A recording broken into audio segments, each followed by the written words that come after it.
আসসালামু আলাইকুম প্রিয় দর্শক, বাচ্চাদের খাবার রেসিপির আজকের পর্বে 8 মাস থেকে 10 বছর বয়সী বাচ্চাদের জন্য হাই প্রোটিন সমৃদ্ধ এবং হাই ক্যালোরি সমৃদ্ধ তিনটি স্যুপের রেসিপি নিয়ে হাজির হলাম। এই স্যুপ তিনটি সুস্থ অসুস্থ সব ধরনের বাচ্চাদেরকে খাওয়ানো যাবে। বাচ্চাদের মুখে রুচি বাড়িয়ে দ্রুত ওজন বাড়াতে সাহায্য করবে এবং প্রোটিনের চাহিদা পূরণ করবে। একদিন একটি স্যুপ তৈরি করে আপনি আপনার বাচ্চাকে সকালের নাস্তায়, দুপুরে ও রাতের প্রধান খাবার হিসাবে দিতে পারবেন। বিশেষ করে বাচ্চারা যখন ভাত, মাছ, খিচুড়ি খেতে চায় না, একঘেয়েমি খাবার খেতে খেতে যখন বাচ্চাদের খাবারে অনীহা চলে আসে, তখন বাচ্চাদের খাবারে ভিন্নতা আনতে অথবা শারীরিক অসুস্থ যেমন সর্দি, কাশি, জ্বর এগুলো হলে কিন্তু বাচ্চাদের খাবারে রুচি চলে যায়, আর তখন কিন্তু এই খাবারগুলো সুপারফুড এবং আদর্শ খাবার হবে। তো এখানে আর কথা না বাড়িয়ে চলে যাচ্ছি প্রথম রেসিপিতে। এজন্য আমরা এখানে নিয়েছি এরকম মিডিয়াম সাইজের একটি ভালো পাকা দেখে টমেটোটাকে খুব ভালো করে ধুয়ে নিয়েছি। এবার ছুরির সাহায্যে টমেটোটাকে ছোট আর পাতলা পাতলা করে কেটে নিচ্ছি। টমেটোতে থাকা ডায়েটারি ফাইবার বাচ্চাদের হজম শক্তি উন্নতি করতে সাহায্য করে এবং কোষ্ঠকাঠিন্য সমস্যা দূর করে। এতে থাকা ভিটামিন সি এবং পটাশিয়াম বাচ্চাদের শরীরে রোগ প্রতিরোধ ক্ষমতা বৃদ্ধি করে। এছাড়া টমেটোতে থাকা পুষ্টিগুণ বাচ্চাদের ত্বক মসৃণ ও উজ্জ্বল রাখতে সাহায্য করে। তাই এখন শীতের সময় অবশ্যই বাচ্চাদেরকে টাটকা টমেটো খাওয়ানোর চেষ্টা করবেন।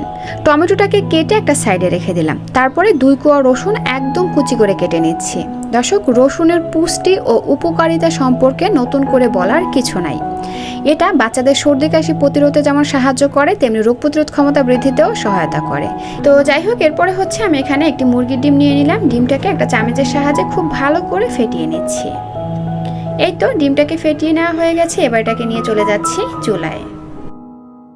একটা প্যান দিয়ে তার মধ্যে দিয়ে দিলাম এইটুকু পরিমাণে সরিষার তেল। সরিষার তেলও কিন্তু বাচ্চাদের স্বাস্থ্যের জন্য অনেক ভালো। বিশেষ করে সর্দি কাশি প্রতিরোধ করতে সরিষার তেল কিন্তু অনেক উপকার করে।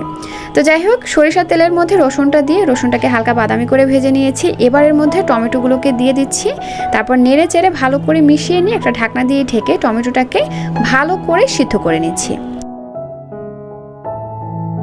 ঢাকনাটা তুলে বারবার নেড়েচেড়ে দিতে হবে, আর যতক্ষণ না পর্যন্ত এই যে এভাবে টমেটোটা গলে আসে ততক্ষণ পর্যন্ত রান্না করে নিতে হবে।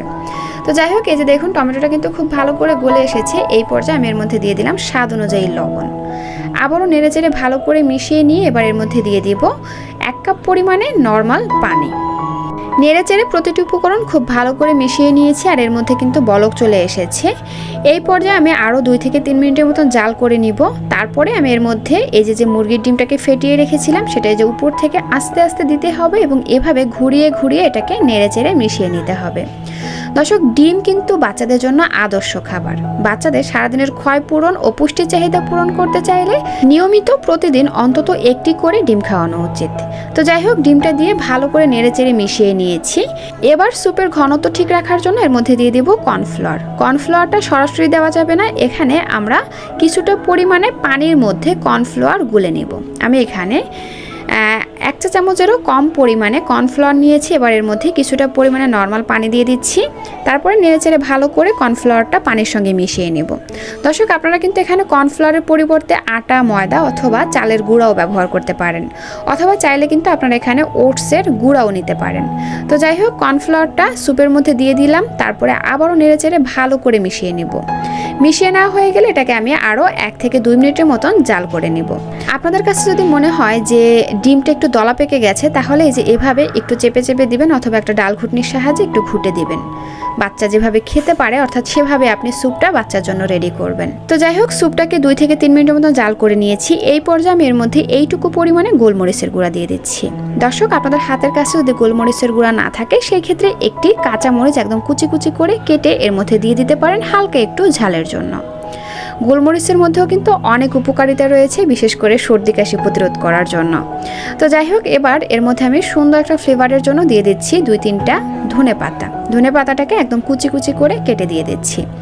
তারপরে আমি আরও 1 থেকে 2 মিনিটের মতন জাল করে আমি চুলা থেকে নামিয়ে নিচ্ছি। আর এই তো তৈরি হয়ে গেল বাচ্চাদের জন্য দারুণ মজার, পুষ্টিগুণে ভরপুর এবং ভিটামিন সি সমৃদ্ধ স্যুপ রেসিপি। বাচ্চাকে খাওয়ানোর আগে 2-3 ফোঁটা লেবুর রস যুক্ত করে দিবেন, এতে করে বাচ্চাদের শরীরে আরও ভিটামিন সি এর চাহিদা পূরণ হয়ে যাবে, সেই সাথে স্যুপটা খেতেও কিন্তু অনেকটা টেস্টি হয়ে যাবে। চিকেন স্যুপ তৈরি করার জন্য আমাদের এখানে লাগবে চিকেন। আমি এখানে 2টি ছোট বাচ্চা বা 2টি ছোট মুরগি নিয়েছি। মুরগিগুলো যেহেতু এই যে এরকম ছোট ছোট, এজন্যই কিন্তু আমি এখানে 2টি মুরগি নিয়েছি, কারণ এটা রান্নার পরে হাড্ডি ফেলে দেওয়ার পরে কিন্তু খুব একটা মাংস এর মধ্যে থাকবে না। আর বাচ্চাদের শারীরিক বৃদ্ধি, মস্তিষ্কের বিকাশের জন্য বাচ্চা মুরগি বা ছোট মুরগির মাংস অত্যন্ত উপকারী। এতে প্রচুর পরিমাণে লিন প্রোটিন থাকে, যা পেশি গঠনে সাহায্য করে। এটি সহজে হজমযোগ্য, ফলে দুর্বল বা অসুস্থ বাচ্চাদের পুষ্টির চাহিদা পূরণ করতে সেরা বিকল্প। তো আপনারা চাইলে কিন্তু বড় মুরগির যে বুকের অংশটা রয়েছে সেখান থেকেও মাংস নিতে পারেন, আর চাইলে যদি আপনাদের হাতের কাছে এরকম ছোট মুরগি থাকে তাহলে আপনি সেটাও নিতে পারেন। তো মুরগিগুলোকে আমি যেভাবে ছোট করে কেটে নিয়েছি, এবার এখানে দেখুন এই যে এরকম সাইজের একটি গাজর নিয়েছি, আর গাজরগুলোকে যে দেখুন বটির সাহায্যে এভাবে ছোট ছোট করে কেটে নিয়েছি। সেই সাথে কিন্তু আমি এখানে একটা মিডিয়াম সাইজের ছোট আলু নিয়েছি, আলুর খোসাটাকে ফেলে দিয়ে সেম একইভাবে ছোট ছোট করে কেটে নিয়েছি। এবারের মধ্যে দেখুন কি কি উপকরণ দিচ্ছি। স্বাদ অনুযায়ী লবণ দিয়ে দিলাম প্রথমে, এবং দিয়ে দিচ্ছি এখানে এইটুকু পরিমাণে আদা এবং রসুন পেস্ট। সেই সাথে এর মধ্যে দিয়ে দিচ্ছি এই যে এইটুকু পরিমাণে গোলমরিচের গুঁড়া। হালকা একটু ঝালের জন্য এখানে আমি গোলমরিচের গুঁড়াটা ব্যবহার করেছি। সেই সাথে আমি পর্যাপ্ত পানি দিয়ে দিচ্ছি সব কিছু ভালোভাবে সিদ্ধ হওয়ার জন্য, এবং দিয়ে দিচ্ছি 1 চা চামচের মতন তেল ফ্যাটের জন্য। তো যাই হোক, প্রতিটি উপকরণ খুব ভালো করে মিশিয়ে নিয়েছি। এবার এটাকে নিয়ে চলে যাচ্ছি চুলায়। ঢাকনা দিয়ে ঢেকে চুলার আঁচ মিডিয়াম আঁচে রেখে এগুলোকে প্রথমে আমরা বলক এনে নিব। যখন ভালোভাবে বলক চলে আসবে এই পর্যায়ে আমরা ভালো করে নেড়ে চেড়ে এপাশ ওপাশ করে দিয়ে আবার ঢাকনাটি দিয়ে চুলার আঁচ মিডিয়াম আঁচে রেখে এগুলোকে খুব ভালো করে সিদ্ধ করে নেব।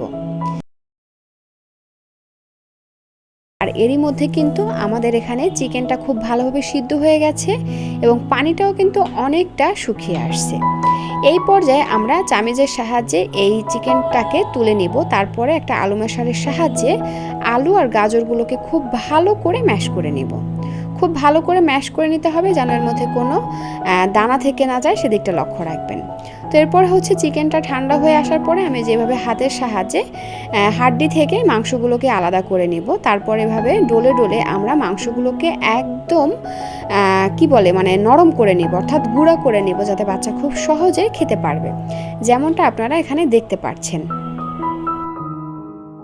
আর অবশ্যই লক্ষ্য রাখবেন যেন মুরগির কোনো হাড্ডি গুড্ডি এর মধ্যে থেকে না যায়, তাহলে কিন্তু বাচ্চাদের গলায় আটকে গেলে খুব বড় একটা বিপদ হয়ে যাবে। তো এই যে দেখুন আমি কিন্তু চিকেনটাকে এভাবে গুঁড়া করে নিয়েছি। তো যাই হোক, আবারও চলে আসলাম চুলায়। এবার হচ্ছে ঢাকনাটি তুলে আমি যে চিকেনগুলোকে গুঁড়া করে রেখেছি সেগুলোকে দিয়ে দেবো এবং নেড়ে চেড়ে ভালো করে মিশিয়ে নেব। মিশিয়ে নেওয়া হয়ে গেলে আমি এখানে কর্নফ্লাওয়ারগুলো দিয়ে দিব। আর কর্নফ্লাওয়ার দেওয়ার আগে খুব ভালোভাবে নেড়ে চেড়ে মিশিয়ে নিতে হবে, কারণ কর্নফ্লাওয়ারটা কিন্তু নিচে জমা বেঁধে গেছে। তো যাই হোক, কর্নফ্লাওয়ারটা দিব এবং অনবরত নেড়ে চেড়ে ভালো করে মিশিয়ে নিব।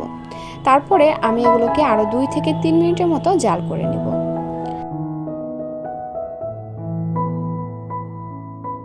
আমার বাচ্চা মোটামুটি ঝাল খেতে পারে, তো এজন্য হচ্ছে আমি আরও 2টি কাঁচামরিচ এখানে কুচি করে দিয়ে দিলাম। তো যাই হোক, এখন হচ্ছে এগুলোকে 3-4 মিনিটের মতন ফুটিয়ে নিয়ে আমি চুলা থেকে নামিয়ে নিব এরকমের ঘনত্বে, কারণ এটা ঠান্ডা হয়ে গেলে আরও কিছুটা ঘন হয়ে আসবে। আর এই তো তৈরি হয়ে গেল বাচ্চাদের জন্য দারুণ মজার পুষ্টিগুণে ভরপুর চিকেন স্যুপ রেসিপি।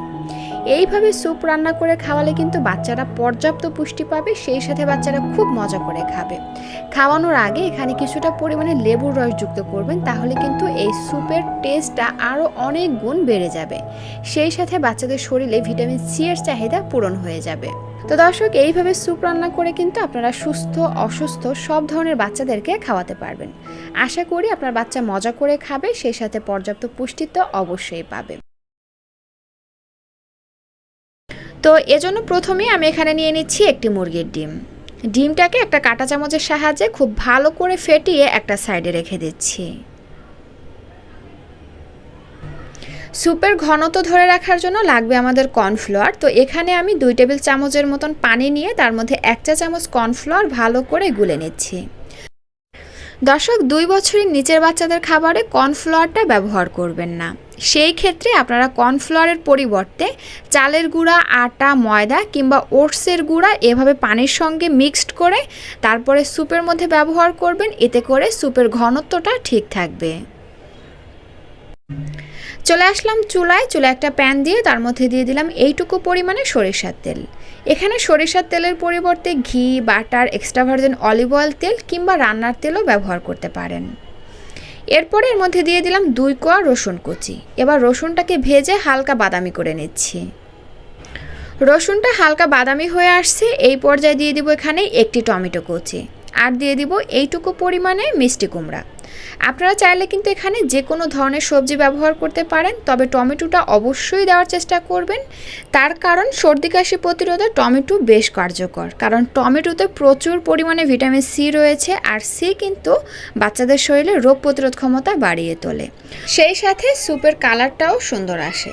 তো যাই হোক, এরপরে আমি এখানে দিয়ে দিলাম স্বাদ অনুযায়ী লবণ, 1 চিমটি হলুদ গুঁড়া আর দিয়ে দিলাম সামান্য একটু গোলমরিচের গুঁড়া। আয়ুর্বেদিক শাস্ত্র মতে এই গোলমরিচে রয়েছে একাধিক গুণ। চীনা চিকিৎসা পদ্ধতিতেও কিন্তু এর উল্লেখ রয়েছে। বিশেষ করে জ্বর, সর্দি কাশি, পেট ভাপানোর মতন সমস্যায় গোলমরিচ বেশ উপকারী। অবশ্যই চেষ্টা করবেন গোলমরিচটা এখানে দিতে। তো যাই হোক, তারপর আমি বেশ ভালো করে ভেজে নিয়ে এর মধ্যে দিয়ে দিলাম 1 কাপ পরিমাণে নর্মাল বিশুদ্ধ খাবার পানি।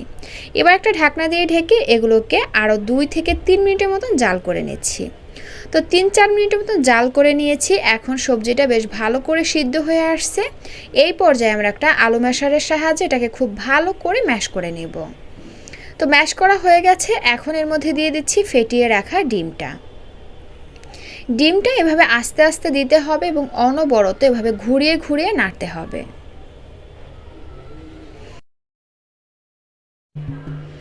আর এই অবস্থায় কিন্তু চুলার আঁচ লো আঁচে থাকবে। তো যাই হোক, ডিমটা দেওয়ার পরে ঘন ঘন নেড়ে চেড়ে ভালো করে মিশিয়ে নিয়েছি। এবার দিয়ে দিব এর মধ্যে কর্নফ্লাওয়ার। কর্নফ্লাওয়ারটা দেওয়ার আগে আবারও নেড়ে চেড়ে মিশিয়ে নিতে হবে।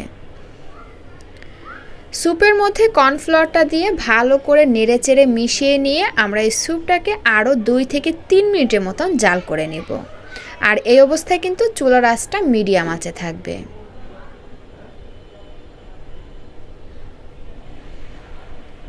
তো এই তো দেখুন, 3 মিনিট জাল করে নিয়েছি আর এখন কিন্তু স্যুপটা একেবারেই রেডি। খুবই হেলদি এবং পুষ্টিকর একটি স্যুপ। এইভাবে স্যুপ রান্না করে আপনারা চাইলে কিন্তু 10 মাস থেকে যে কোনো বয়সী বাচ্চাদেরকে হালকা নাস্তায় কিংবা সকালের নাস্তায়, দুপুরে কিংবা রাতের প্রধান খাবার হিসাবেও দিতে পারেন।